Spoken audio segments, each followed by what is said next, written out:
Mixed by Nikhil Recording Studio, Mago, Bandar.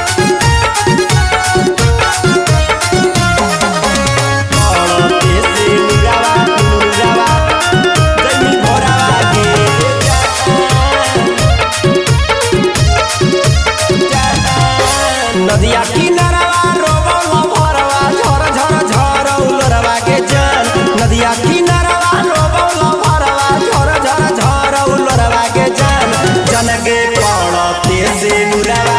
Jamie भरवा के जान जनगे पड़ते से नुरवा जैमी भरवा के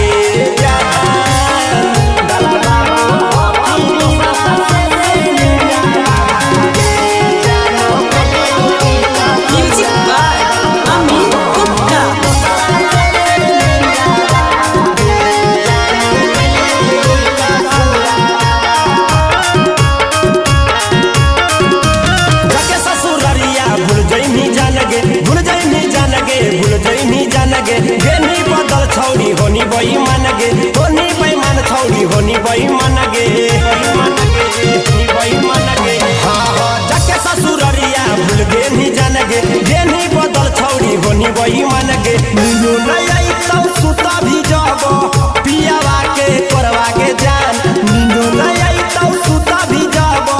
पियावा के करवा के जान जान के पड़ते से नुरवा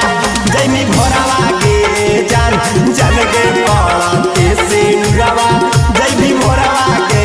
जान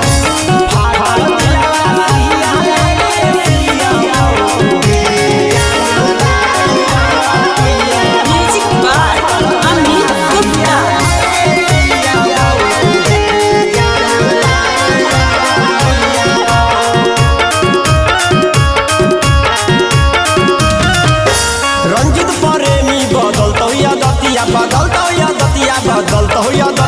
पिटी पिटी रोतो आधी रात छतिया गे आधी रात छतिया